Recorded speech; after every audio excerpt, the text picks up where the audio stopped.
Snow white और 7 बौनों की कहानी। एक बार की बात है, एक राज्य में एक राजा और रानी राज्य करते थे।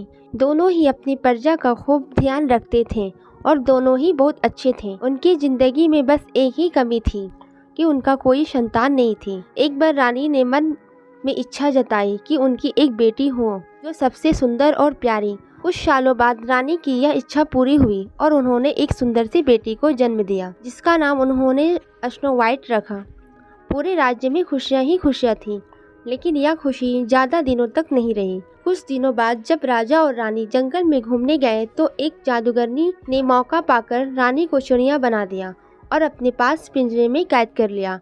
रानी के अचानक गायब होने से राजा को लगा कि रानी की मौत हो गई। राजा बहुत दुखी हुए और उन्होंने स्नो वाइट की देखभाल और माँ का प्यार के लिए दोबारा शादी की। लेकिन जिसे उन्होंने शादी की वो जादूगरनी थी जिसने रानी को चिड़िया बनाकर कैद कर लिया था। उस जादूगरनी के रूप में बदलकर राजा के साथ शादी कर ली। उसकी चिड़िया को देख स्नो वाइट बहुत खुश हुई और उसने वो चिड़िया उससे मांग ली, इस बात से अनजान कि वो चिड़िया उसकी माँ है। स्नो वाइट उससे बहुत प्यार से अपने पास रखती थी। उस जादूगरनी को स्नो वाइट के रूप में बहुत जलन होती थी। वो चाहती थी कि पूरी दुनिया में सबसे खूबसूरत वही हो।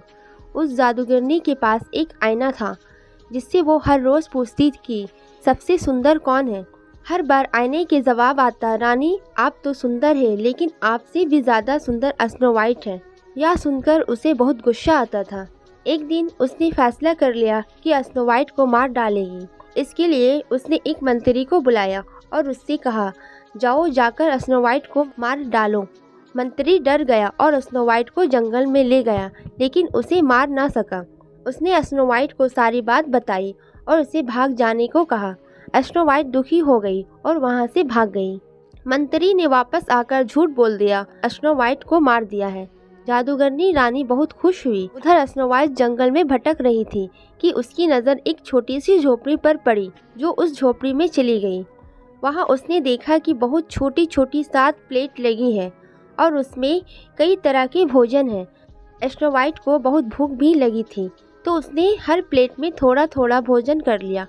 फिर उसकी नज़र वहाँ लगे 7 बेड पर पड़ी। स्नो वाइट को नींद भी बहुत आ रही थी, तो वो आराम करने का सोचकर एक बेड पर लेट गई। लेट जाने पर स्नो वाइट को नींद आ गई और वो सो गई।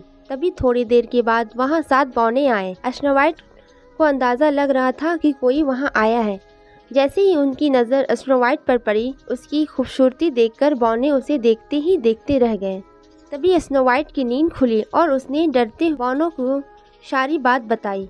बौने उसकी बात सुनकर चौंक गए और उन्होंने कहा, स्नो वाइट, अगर तुम हमारे लिए हमेशा अच्छा खाना बनाओगी और हमारे घर का ख्याल रखोगी तो तुम हमारे साथ रह सकती हो। स्नो वाइट ने उनकी बात मान ली और सब खुशी खुशी रहने लगे। एक दिन उस जादूगरनी रानी ने फिर से अपने जादुई आईना से पूछा कि सबसे सुंदर कौन है। इस बार बहुत खुश थी कि स्नो वाइट के मरने के बाद आईना उसी का नाम लेगा, लेकिन अफसोस ऐसा कुछ नहीं हुआ था। आईना ने फिर कहा, रानी आप हो सबसे सुंदर, लेकिन आपसे भी सुंदर स्नो वाइट है। रानी यह सुनकर हैरान रह गई और सारी बात समझ गई कि मंत्री ने उसे धोखा दिया है। फिर आईने ने उसे बताया कि स्नो वाइट बौनों की झोपड़ी में रहती है। यह सुनने के बाद जादूगरनी रानी ने कुछ तरकीब निकाली। उसने जादू से जहरीला सेब बनाया और उसे स्नो वाइट को खिलाकर उसे हमेशा के लिए मारने का सोचा। वह अपना रूप बदलकर स्नो वाइट के पास पहुंची। उसने स्नो वाइट को सेब खरीदने को कहा और सेब खरीदने से पहले उसे चखने के लिए वह जहरीला सेब दे दिया। स्नो वाइट उसे बूढ़ी औरत समझकर मना नहीं कर सकी और उसने जहरीला सेब चख लिया। सेब चखते ही स्नो वाइट की तबीयत बिगड़ गई और उसी बीच वो जादूगरनी अपने असली रूप में आ गई और स्नो वाइट के सामने हंसने लगी।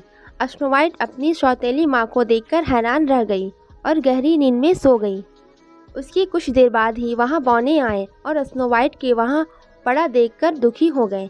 उन्हें लगा कि स्नो वाइट उन्हें हमेशा के लिए छोड़कर चली गई, लेकिन उनका मन ना माना और उन्होंने एक शीशे के ताबूत में रख दिया। तभी वहाँ राजा के दोस्त का बेटा आया, जो कि एक राजकुमार था। स्नो वाइट को देखकर चौंक गया और बहुत दुखी हुआ। उसने बौनों से स्नो वाइट के बारे में पूछा और दुखी होकर स्नो वाइट को ताबूत समेत अपने साथ ले जाने के बारे में पूछा। सारे बौने दुखी हो गए और उन्होंने ताबूत का शीशा खोला और राजकुमार ने स्नो वाइट को इतने में स्नो वाइट को होश आ गया। स्नो वाइट ने सबको अपने सामने देख सारी बात बताई। सब समझ गए कि जादूगरनी सौतेली माँ की वजह से ही ऐसा हुआ है। वो बौने जादूगर बनकर राजा के दरबार पहुँचे और उन्होंने कहा कि उन्हें पता है कि रानी को खूबसूरत बनने का शौक है और वो उन्हें बहुत खूबसूरत बना सकते हैं, लेकिन उन्हें उनके साथ चलना होगा। रानी और राजा उनके साथ चल पड़े और जैसे ही रानी पर सूरज की किरणें पड़ी, वो अपने जादूगरनी के रूप में आ गई।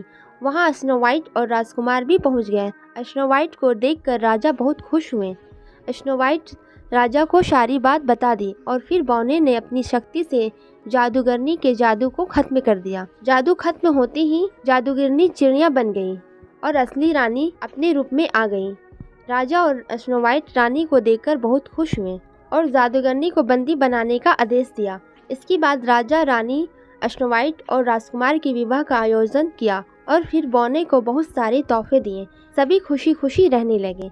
इस कहानी से यह सीख मिलती है कि बाहरी खूबसूरती से ज़्यादा अंदर की खूबसूरती ज़्यादा मायने रखती है। अगर हमारी स्टोरी पसंद आई तो इसे लाइक करें और मेरे चैनल को सब्सक्राइब करें और आगे भी शेयर करें। Thanks for watching.